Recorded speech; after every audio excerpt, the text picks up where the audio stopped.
ओशो ने एक बात कही थी, गुलामों को गुलामी का एहसास करा दो, वो गुलामी की जंजीरों को तोड़ देगा। ये हमने नहीं, हमारे महापुरुष बाबा साहब ने ये बात कहा था हमसे कि गुलामों को गुलामी का एहसास करा दो, वो गुलामी की जंजीरों को तोड़ देगा। तो बहनों और भाइयों, आज भी हम वर्तमान में गुलाम हैं, आज भी हम गुलाम हैं।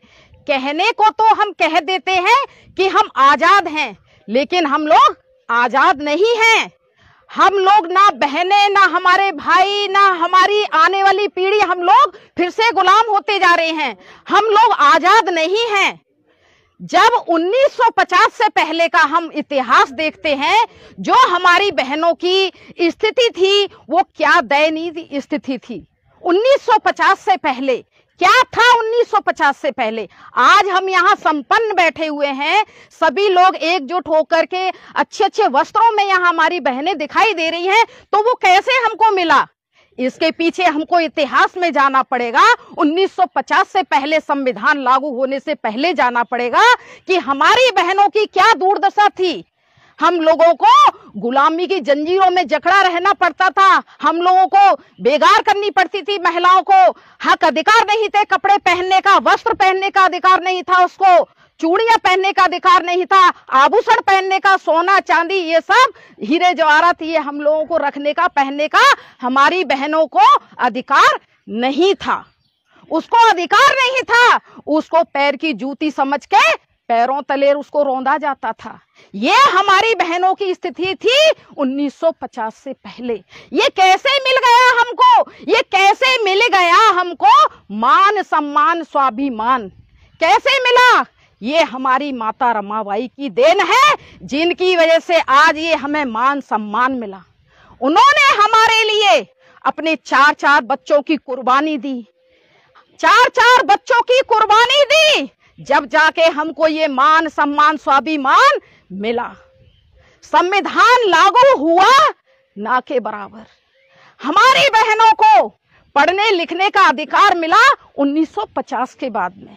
1950 के बाद में संविधान लागू हुआ और हमारी बहनों को पढ़ने का, लिखने का, पुरुष के बराबर चलने का, कंधे से कंधा मिला के चलने का मौका, अवसर मिला। पढ़ी लिखी बहनें हमारी IAS, PCS, डॉक्टर, इंजीनियर बनी और 4 बार मुख्यमंत्री बनी, इंदिरा प्रधानमंत्री बनी, तो एक संविधान हमारे बाबा साहब की वजह से बनी। आज ये मान सम्मान स्वाभिमान हमको हमारी माता रमाबाई की देन है। अगर वो 4-4 बच्चे हमारे लिए समर्पित नहीं करती तो बाबा साहब नहीं पढ़ पाते, ना लिख पाते, ना संविधान दे पाते, ना हमको अधिकार दे पाते। तो बहनों, हमको ये सोचना पड़ेगा, जो हमें हक अधिकार मिले, आज वो आपके हक अधिकार फिर से संकट में नजर आ रहे हैं, फिर से हमको गुलाम बनाया जा रहा है। जो 1950 से पहले था, वही दुर्दशा फिर से हमारी बहनों की जा रही है। जो बहनें हमारी पढ़ लिख करके IAS, PCS, डॉक्टर, इंजीनियर बन रही थी, लेकिन दुश्मनों को ये गंवारा नहीं हुआ। क्यों नहीं हुआ? जो महिलाएं हमारी उनकी सदियों से गुलामी करती थी, वो उनकी बराबरी पर पहुंची, लेकिन दुश्मन को ये गंवारा नहीं हुआ। इसलिए हमारी बहनों को दोबारा से गुलामी की जंजीरों में जकड़ने का काम शुरू हो गया है। ये षड्यंत्र चालू हो गया है। आज हम देख रहे हैं कि हमारी बहनें सुरक्षित नहीं है। आज हमारी बहन कोई भी सुरक्षित नहीं है। देखिए, 27 अगस्त को अभी राबिया सैफी के साथ दिल्ली में संगम विहार में जो सिविल डिफेंस में थी, उनके साथ बलात्कार हुआ। उनके साथ बलात्कार हुआ। पायल वाल्मीकि जी के साथ बलात्कार हुआ। मनीषा वाल्मीकि जी के साथ हाथरस में रेप हुआ। आपको पता होगा, जिला हाथरस में, आपके नजदीक में ही, आपके नजदीक में ही हमारी बहन मनीषा वाल्मीकि जी के साथ इतना भयंकर, इतना दुराचार हुआ। उसकी रीढ़ की हड्डी को तोड़ दिया गया, उसकी जीभ को काट दिया गया और उसको इतनी बेरहमी से उसको प्रताड़ित किया गया। 4 दरिंदों ने उसके साथ रेप किया और रात के अंधेरे में 2:30 बजे उसको, उसके माँ बाप को दरवाजे में ताला लगा के बंद कर दिया। और जो माँ बाप अपने बच्चों को जन्म देते हैं, उस बेटी का उसको चेहरा भी नहीं देखने दिया। क्यों नहीं? ऐसा क्यों हो है। सवाल यहाँ खड़ा होता है कि ऐसा क्यों हो रहा है। हमारी अभी वर्तमान में अभी ताजा मैटर जो राबिया सैफी थी, उनके साथ भी यही दरिंदगी हुआ। कितनी सारी ऐसी घटनाएं हैं। बदायूं में 50 साल की महिला के साथ एक मंदिर के अंदर एक पुजारी ने रेप किया, 50 साल की महिला के साथ। बलरामपुर, प्रतापगढ़, आजमगढ़, कोई भी जिला ऐसा है यूपी में जहां महिलाओं के साथ वारदात नहीं होती? कहां है ऐसा? क्यों हो रहा है? कभी हमने सोचा विचारा कि ऐसा क्यों हो रहा है? अगर आज संविधान है तब हमारे साथ ऐसा हो रहा है। मानिए जब संविधान जड़ से खत्म हो जाएगा तो सोचिए कि हमारी दुर्दशा, हमारी बहनों की क्या होगी। क्या आज हमारे लिए कोई आवाज उठाता है? कोई नहीं। चरम सीमा पर जंगल राज है। उत्तर प्रदेश के अंदर जंगल राज स्थापित हो चुका है। आज हमारी बहनें सुरक्षित नहीं है। हमसे बोलती हैं, मैडम हमको घर से निकलने में डर लगता है। जो महिलाएं घर से निकलती थी, जागरूक करने के लिए निकलती थी, दोस्त दुश्मन की पहचान करने के लिए निकलती थी, वो महिलाओं को भी डर सताने लगा है कि कौन भेड़िया मिल जाए सुबह से शाम तक रास्ते में, किसका हम बलि का बकरा बन जाए, हमें नहीं पता। ऐसी स्थिति पैदा हुई नहीं, कर दी गई ये जान पूछ करके कि इनके अंदर इतना डर और इतना भय बिठा दिया जाए जिससे महिलाएं घर से ना निकले, ना ही अपना संघर्ष करें, ना अपने दोस्त दुश्मन की पहचान कर सके, ना ही इनका कोई भी आगे विकास हो सके। इसलिए ये सब षड्यंत्र आप हमारी बहनों के लिए ये चला रहे हैं और ये एक भयंकर षड्यंत्र है। इसको हमें समझने की जरूरत है। हमें ये समझना होगा, नहीं आने वाले समय में हम महिलाएं फिर से 1950 से पहले जो जीवन था, गुलामी की जो जंजीरें थी, फिर से हमको वही बेड़ियों में जकड़ जाएंगे। हमें ये सोचने की, ये विचारने की जरूरत है कि ऐसा क्यों हो रहा है हम बहनों के साथ, हम क्यों सुरक्षित नहीं है। हमारी बहन बेटियां, हमारी बहनाएं जब खेत में जाती है काम करने के लिए तो उनको डर सताता है, उनको भी डर सताता है, वो भी सुरक्षित नहीं है। किसको आजादी कहते हैं? जब बहन हमारी घर से निकल जाए, हमारी बेटी घर से निकल जाए और शाम को 8-10 बजे रात को घर पे आ जाए, सुरक्षित घर पे लौटे, तो उसको आजादी कहते हैं, उसको आजादी कहते हैं। गुलामों की समस्या होती है, शासक वर्ग की कभी समस्या नहीं होती। कभी आपने सुना कि जो शासक वर्ग है, जो सत्ता में बैठे लोग हैं, क्या उनकी बहनों के साथ अन्याय अत्याचार होता है? नहीं होता। कभी नहीं सुना होगा, कभी उनके हाथ में भी कटोरा नहीं देखा होगा। लेकिन हमारे बहुजन समाज में हमारे बच्चों को कटोरा देने का काम किया मनुवादियों ने किया। लेकिन हम नहीं विचार करते इस पे। क्यों नहीं करते? सवाल यहाँ खड़ा होता है, गुलाम क्या कहते हैं, किसको कहते हैं? जो अत्याचार को सहन करता है उसको गुलामी कहते हैं। क्यों आवाज नहीं उठाती हमारी बहनें? हम लोग सोचते हैं कि हमारे साथ नहीं हुआ, ये तो एक वाल्मीकि थी, एक जाटव थी, एक धोबी थी, एक ओबीसी की थी, एसटी की थी। मतलब हम लोग बटे रहने का काम करना चाहते हैं, हम दुश्मनों का काम करते हैं। अरे हम लोग बटे नहीं, हम बांटे हुए लोग हैं।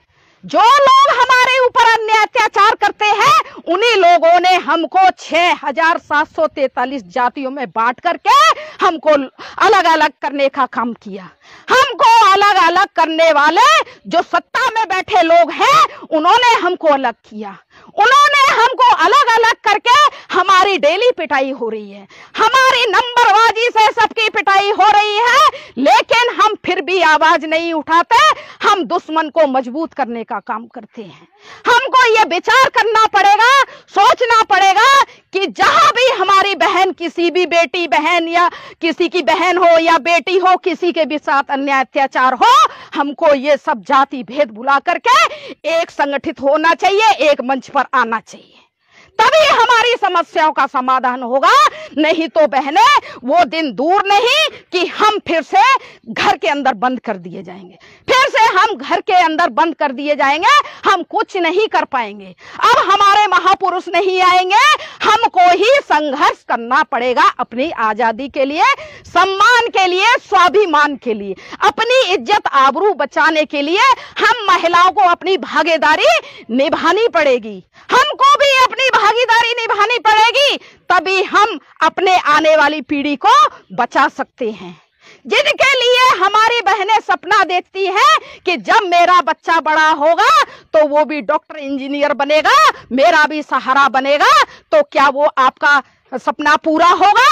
नहीं होगा, नहीं होगा। क्यों नहीं होगा? कि डर भय इतना हमारे अंदर पैदा कर दिया जाएगा कि जिससे हम अपने बच्चों को घर से नहीं निकलने देंगे। जब बच्चा घर से निकलेगा नहीं, पढ़ने जाएगा नहीं, तो कहां से डॉक्टर इंजीनियर बनेगा, कहां से बनेगा? सवाल खड़ा होता है, सवाल खड़ा होता है। हमको विचार करने की जरूरत है बहनों, जाग जाओ, नहीं तो ये दरिंदे किसी को छोड़ने वाले नहीं है। कौन इसका शिकार बन जाए? ना कभी राबिया सैफी ने सोचा था, ना पायल वाल्मीकि ने सोचा था, ना मनीषा वाल्मीकि ने, ना श्रद्धा मौर्य ने सोचा था कि हमारे साथ ऐसा होगा। किसी ने नहीं सोचा था बहनों, क्योंकि आज हमारी बहनें सुरक्षित नहीं है, कौन किसका शिकार बन जाए। इसीलिए बहनों घर से निकलो। 50% हमारी महिला शक्ति है, 50 पुरुष है, तो हम 100% हो जाते हैं, 100% हो जाते हैं। इसीलिए बहनों जब हमारी ताकत इकट्ठी हो जाएगी, हम लोग भी एक मंच पर बहनें इकट्ठी होकर आएंगी, कंधे से कंधा मिलाकर चलेंगी, तो हमें विजय प्राप्त होगी और हम अपने आने वाली पीढ़ी को बचा सकेंगे। नहीं तो ये वो दिन दूर नहीं कि हमारे बच्चे जिनको हम सींच रहे हैं पौधे की तरह, वो एक दिन वो पौधा मुरझा जाएगा। जब एक महिला परिवार में बच्चे को जन्म देती है, आजाद महिला, तो बच्चा परिवार आजाद होता है, बच्चा आजाद होता है, परिवार आजाद होता है, समाज आजाद होता है, तो देश आजाद होता है। एक महिला के ऊपर निर्भर करता है। गुलाम महिला गुलाम बच्चे पैदा करती है, आजाद महिला आजाद बच्चे पैदा करती है। तो हमको आजाद बनना है मेरी बहनों, हमको आजाद बनना है और हमें अपने देश को आजाद कराना है। हमारी महानायिकाओं ने भी बहुत बड़ा योगदान दिया था, जिनकी वजह से आज हम यहाँ बोल पा रहे हैं। ये हम नहीं बोल सकते थे, ये आज हमारे महापुरुषों और हमारी महानायिकाएं उनकी देन है, जिनकी वजह से आज हमें अवसर मिला आपके बीच में आने के लिए और बात रखने के लिए। बहने ये सब कुछ हमें ऐसे ही नहीं मिल गया था। बच्चा जब जन्म लेता है, उसको जन्म से ही उसको अधिकार मिल जाता है, उसको बिना कुछ किए हुए उसको अधिकार मिल जाता है, उसको हर चीज का अधिकार मिलता है। वो कैसे मिल गया? कैसे मिल गया? हमने कुछ नहीं किया, लेकिन फिर भी हमारे बाबा साहब ने सबके लिए हक अधिकार सबके लिए बराबर दिया। ये पेड़ पौधे जीव जंतु सबके लिए अधिकार बराबर दिया, लेकिन वो आपके हक अधिकार फिर से संकट में दिखाई दे रहे हैं। आपका संविधान की प्रतियां दिल्ली में जंतर मंतर में 9 अगस्त 2018 में जलाया गया, किसी ने आपकी आवाज को नहीं उठाया, किसी ने भी आवाज नहीं उठाई। जब हमारे संविधान की प्रतियां, हमारे हक अधिकार जलाए जा रहे हैं, तो नेता लोग कहां सो जाते हैं, कहां सो जाते हैं? जिस संविधान की वजह से वो लोग नेता बनते हैं, सत्ता में पहुंचते हैं, लेकिन वो तमाशा देखते हैं। क्यों देखते हैं? क्योंकि उनके अंदर निजी स्वार्थ, परिवारवाद होता है। इसीलिए वो अपना व्यक्तिगत स्वार्थ के पीछे वो कभी कोई आवाज ना उठाते हैं, ना उठाएंगे। वो कभी आवाज नहीं उठाएंगे। उनको सिर्फ अपने से मतलब है, अपने निजी स्वार्थ से मतलब है, अपने परिवार से मतलब है और परिवारवाद से मतलब है। हमें यह सोचना होगा कि आज जब संविधान है, संविधान तो बचा नहीं, लेकिन नाम के लिए अभी है। तो जब संविधान है तब हम सुरक्षित नहीं है, तो कल्पना कीजिए क्या मंजर होगा जब संविधान नहीं रहेगा, तो हम महिलाओं की दुर्दशा क्या होगी, क्या होगी दुर्दशा। ये बहुत गंभीर विषय है बहनों। मैं ऐसे ही नहीं, मेरे अंदर भी दर्द है कि हमारी जो माता रमाबाई थी, उन्होंने 4-4 बच्चों को हमारे लिए समर्पित किया, लेकिन हमारी बहनों ने कभी माता रमाबाई को जानने की कोशिश नहीं की कि कौन माता रमाबाई थी। मैं अपनी बहन से पूछना चाहती हूं कि माता रमाबाई कौन थी, आप बताइए कौन थी माता रमाबाई? कोई बता सकते हैं? नहीं बता सकते। आपकी कमी नहीं है इसमें, आपकी हमारी बहनों की कोई कमी नहीं कि माता रमाबाई को नहीं जानती है, क्योंकि आपको कभी बताया ही नहीं गया। किसी जो हमारे पेरेंट्स जो परिवार में होते हैं, मुखिया होते हैं, उनको खुद नहीं होता है बेचारों को पता, तो वो कहां से बताएंगे? क्योंकि दुश्मन जो इतिहास लिखा, वो दुश्मन ने जो हमारा असली इतिहास था उसको मिटा दिया और मनगढ़ंत इतिहास उन्होंने पेश किया और उसी को हमारे लोगों ने जाना, उसी को पढ़ाया और उसका प्रचार किया। लेकिन माता रमाबाई, मैं आपको बता देती हूं कि माता रमाबाई कौन थी। माता रमाबाई बाबा साहब की पत्नी थी। बाबा साहब की पत्नी थी। उन्होंने कंधे से कंधा मिला के बाबा साहब का साथ दिया था, जब जाके हमको ये हक अधिकार मिले, और वही हक अधिकार आपके दोबारा से खत्म किए जा रहे हैं। फिर से खत्म करने का ये इनका षड्यंत्र चल रहा है, आपको पूरी तरह से गुलाम बनाने का। गुलाम बनाने की प्रक्रिया उनकी शुरू है। आज देखिए, आज हमारे जो किसान भाई को कम से कम 9-10 महीने हो गया, लेकिन सरकार झुकने के लिए तैयार नहीं, झुकने के लिए तैयार नहीं। जब उनके फायदे की जब चीज उनको नहीं दिखाई दे रही, तो तुम्हें क्यों लेने में प्रॉब्लम है? क्यों नहीं अपने काले बिल को वापस ले रहे हैं? जो 3 कानून उन्होंने जो बनाए हैं, क्यों नहीं उनको वापस ले रहे? यानी कि वो पहले ही सौदा कर चुके हैं, पहले ही वो सौदा कर चुके हैं, और उनके भंडारण उससे पहले उनके बन चुके थे। जो गोदाम उन्होंने बनाए थे, अनाज के जो गोदाम बनाया वो पहले बनाया, और जो बिल उन्होंने काले बिल जो बनाए वो बाद में बनाए। उसके लिए इतना संघर्ष चल रहा है, कितने हमारे किसान मारे जा चुके हैं। अभी परसों भी पंचायत हुआ अपना भी आगरा में, लेकिन फिर भी क्यों नहीं सरकार झुकना चाहती? क्योंकि उनको आपके वोट की जरूरत नहीं है, उनको आपके वोट की जरूरत नहीं है। क्योंकि जो ये सत्ता में जो बैठे हैं, नाजायज जो सरकार बैठी है सत्ता में, उनको आपकी जरूरत नहीं, उनका वोट ईवीएम से उनको मिलता है। अब आपकी वोट की जरूरत नहीं, आपका वोट 0 कर दिया गया, शून्य कर दिया गया आपका वोट ईवीएम वोटिंग मशीन के माध्यम से। ईवीएम वोटिंग मशीन के माध्यम से आपका वोट शून्य कर दिया गया। जो बच्चों को हमने पढ़ाया था, लिखाया था, एक सपना देखा था कि हमारा बेटा बाहर जाएगा, कोचिंग करेगा, पढ़ेगा लिखेगा और एक दिन डॉक्टर इंजीनियर बनेगा, वो भी आपके सपने तोड़ दिए, वो भी सपने तोड़ दिए। वादा किया था 2 करोड़ रोजगार देंगे, लेकिन इन जुमलेबाज लोगों ने क्या कहा? पकौड़े तलिए, पकौड़े तलिए। क्या मैं अपनी बहनों से पूछना चाहती हूँ कि आपने पकौड़े तलने के लिए अपने बच्चों को जन्म दिया था? क्या इसलिए पैसा खर्च किया था कि हमारे बच्चे आगे चल के पकौड़े तलेंगे? ये जुमलेबाज लोग जो सत्ता में जो नाजायज बैठे हुए हैं, ये घोटालेबाज जो बैठे हुए हैं, ये हमारा भला कभी नहीं कर सकते। जिन्होंने हमको सदियों से गुलाम बना के रखा, हम जो हमको गुलाम बना रहे हैं, हम उनसे फरियाद करते हैं कि तुम हमें हक दो। अरे हम तो देने वाले हैं। हम भारत के मूल निवासी, हम 85%, जिसकी संख्या ज्यादा होती है उसको शासक होना चाहिए, उसको राजा बनना चाहिए। लेकिन अज्ञानता के कारण हम ये नहीं पहचान पाए कि हमारा दोस्त और दुश्मन कौन है। दोस्त और दुश्मन कौन है, हमको ये पहचानने की जरूरत है।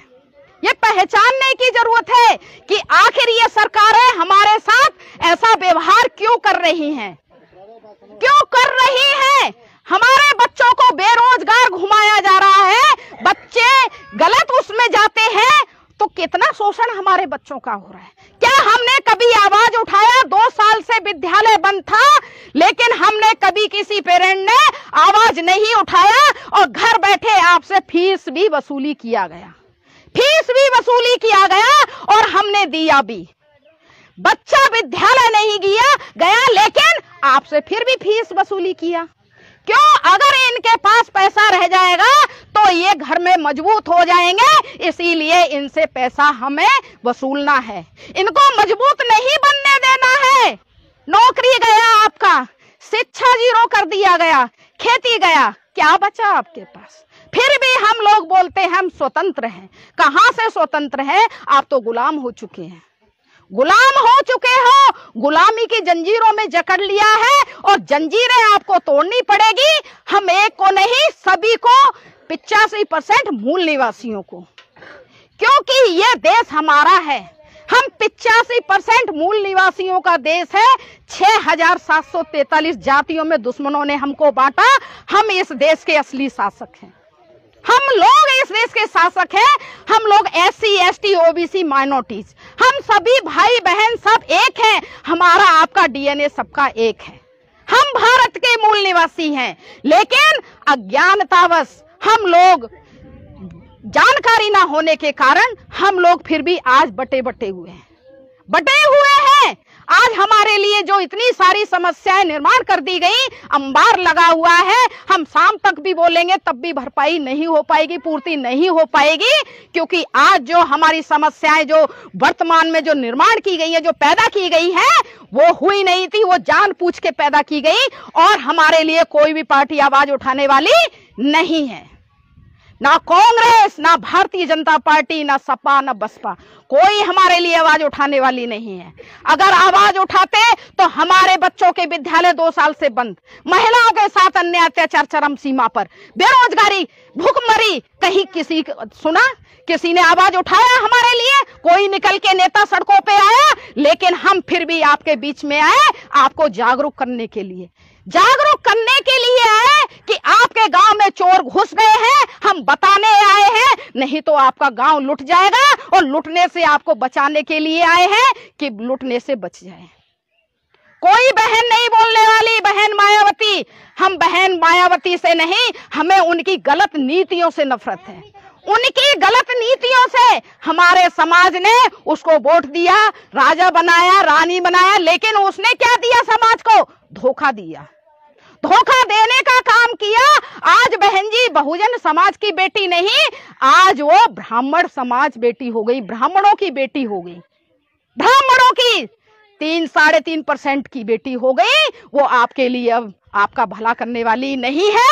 हम इस उम्मीद में बैठे रहे, वो कभी पूरा नहीं हो सकता उम्मीद। ना ही अखिलेश, ना सपा आपके लिए कोई आवाज उठाने वाला नहीं है, कोई भी आपके लिए नहीं निकलने वाला। हम लोगों के कोई नहीं आएगा बचाने के लिए, हमको ही संघर्ष करना पड़ेगा, क्योंकि सबकी बारी बारी से पिटाई हो रही है। हम लोग सोचते हैं कि SC के साथ हो रहा है, नहीं, SC के साथ, ST के साथ, OBC जो हमारा यादव भाई है, वो भी हमारे, हम सब 85% मूल निवासी हैं। SC ST OBC माइनॉरिटीज जो धर्म परिवर्तित लोग हैं, माइनॉरिटीज, हम सबका DNA एक है, सबका DNA एक है। हमको दुश्मन ने बांटा था, लेकिन हमको अब एक प्लेटफॉर्म पे आना है। जैसे आप घर में झाड़ू लगाती हैं, नारियल के झाड़ू से जो गंदगी साफ करती हैं, अगर वो बिखर जाए तो क्या आप उससे कचरा साफ कर सकती हैं घर का? नहीं कर सकती। उसको जब बांध देंगे तो पूरा कूड़ा घर का साफ हो जाएगा। इसी प्रकार हमको 6743 जातियों को एक प्लेटफॉर्म पर आना पड़ेगा, तभी हमारी समस्याओं का समाधान हो सकता है, अन्यथा हमारी समस्याओं का समाधान नहीं हो सकता। क्योंकि जो 3.5% लोग जो बैठे हैं सत्ता में, वो हमारी अज्ञानता की वजह से वो राज कर रहे हैं। अज्ञानता की वजह से आज हमारी बहन खेतों में काम करती है। आपने कभी देखा क्या उनकी बहनें, उनकी बेटियां, उनकी महिलाएं कभी जाती है खेतों में काम करने? ये एक सोचने का विषय है।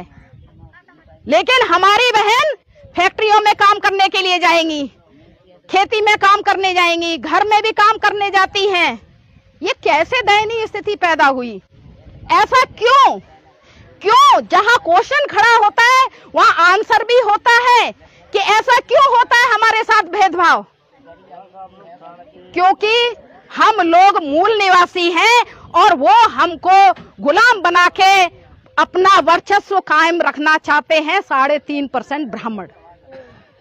हमें ये बोलना नहीं चाहिए, लेकिन फिर भी हमारे लोग समझ नहीं पाते कि दोस्त कौन है, दुश्मन कौन है। आपको पहचान करनी होगी कि आखिर हमको ऐसा कौन करने वाला है, कौन हमें गुलाम बना रहा है, ये हमें पहचानने की जरूरत है बहनों। अगर हम पहचानेंगे तो हम अपने भविष्य को बचा सकते हैं। नहीं, वो दिन दूर नहीं, फिर से हम गुलाम हो जाएंगे। मुझे ये बार बार ये बात को इसलिए दोहराना पड़ रहा है कि हमारी बहनों के अंदर ये बात घर कर जाए, अच्छी तरह से समझ जाए, क्योंकि ये लड़ाई हमारी नहीं, ये आने वाली पीढ़ी, आने वाली जनरेशन की लड़ाई है। इनको बचाना है, पीढ़ी को बचाना है। पीढ़ी को बचाने के लिए हमारा संघर्ष चल रहा है। ये जो बहुजन मुक्ति पार्टी है, ये आपकी 85% मूल निवासियों की पार्टी है। जो लोग हमें गुलाम बनाने का काम कर रहे हैं, उन लोगों की इस पार्टी में कोई भी एंट्री नहीं है, उनकी कोई भी एंट्री नहीं है। 15% लोग इसमें नहीं है। हम 6743 जाति जो हम मूल निवासी हैं, हम मूल निवासियों की पार्टी है। क्या सांप और नेवले की दोस्ती एक साथ हो सकती है? नहीं हो सकती। आपके सामने, आप खुद समझदार हैं, आपके सामने उदाहरण है कि सांप और नेवले की दोस्ती कभी नहीं हो सकती। इसीलिए हमारी पार्टी में प्रतिबंध है, वो लोगों की एंट्री ही नहीं है। ये सिर्फ अपने बहुजन समाज के लिए संघर्ष करती है, महापुरुषों की विचारधारा पर ही काम करने वाली पार्टी है। और भारत की ये पहली पार्टी है जो 100 रुपए के स्टाम्प पेपर पे लिखे देती है अपना घोषणा पत्र। आज तक किसी पार्टी ने लिखे नहीं दिया होगा। 74-75 साल हो गया, किसी पार्टी ने लिखित में नहीं दिया होगा। लेकिन हमारी बहुजन मुक्ति पार्टी ये आपको लिखित में देगी, लिखित में देगी। 29 मुद्दे हैं। हमारी जो बेसहारा महिलाएं हो जाती हैं, जिनके पति एक्सपायर हो जाते हैं, बच्चे भी उनको सहारा नहीं देते, तो उनको हर महीने उनको 1000 रुपए दिया जाएगा। और जो अन्याय अत्याचार हमारी महिलाओं के साथ हो रहा है, जब बीएमपी बहुजन मुक्ति पार्टी सत्ता में आएगी तो हर न्याय पंचायत पर पुलिस चौकी का निर्माण होगा। और वहां पर जो भी पुलिस चौकी में महिला होगी, वो सिर्फ अपनी महिला होगी और बाकी किसी की कोई एंट्री नहीं होगी। और जो लॉकडाउन में फीस वसूली किया गया, सत्ता में हमारी जब बहुजन मुक्ति पार्टी आएगी तो फीस माफी कराएगी, माफ कराएगी। तो बहुत सारे 29 मुद्दे हैं, आज तक किसी पार्टी ने स्टाम्प पेपर पे लिखित में नहीं दिया, लेकिन हमारी पार्टी लिखित में देती है। अगर मोदी जो 15 लाख का वादा किया था, अगर वो लिखित में दे देते तो आप उन लोगों के ऊपर केस कर सकते थे, केस कर सकते थे। तो आज मोदी कहाँ होता? जेल में हवा खा रहे होते और वहां पे चक्की पीस रहे होते।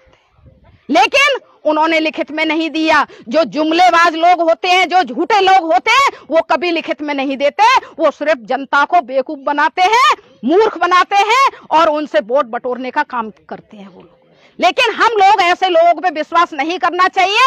हमें क्या मालूम कि बोल के मौखिक चला जाएगा और ये पूरा करेगा या नहीं। लेकिन हमारी पार्टी आपको लिखित में सबूत देके चलेगी। हमें लालच पैदा नहीं करना चाहिए। हमारे लोग लालच में आ जाते हैं। सिलेंडर ये सब वगैरह वगैरह बहुत सारे लालच दिए और आ गए। हमने 500 रुपए लिया, लेकिन हमने अपनी बेटी को बेचने का काम किया। वही लोग सत्ता में पहुंच के जब हमको खरीदते हैं, वही लोग हमारे ऊपर, हमारी बहन बेटियों के ऊपर अन्याय अत्याचार करते हैं। कभी हमने नहीं सोचा, हम सिर्फ चंद स्वार्थ में उनकी बातों में आ जाते हैं। तो बहनें, हमें सोचना पड़ेगा, हमें विचार करना पड़ेगा। मेरी बात अगर आपको सही लगे तो मानना, नहीं तो नहीं। कोई जबरदस्ती नहीं। अगर आपको सच्चाई लगे, अपने बच्चों का भविष्य आप दिखाई दे, तो आप मानना। क्योंकि जब बच्चा भूखा रोता है तो माँ को दया आती है। माँ को दया आती है कि कैसे भी मैं अपने बच्चे का पेट भरूं। तो जो आपके बच्चों का भविष्य खतरे में है, तो हमारी बहनों को उनके लिए सोचना पड़ेगा, उनको सोचना पड़ेगा।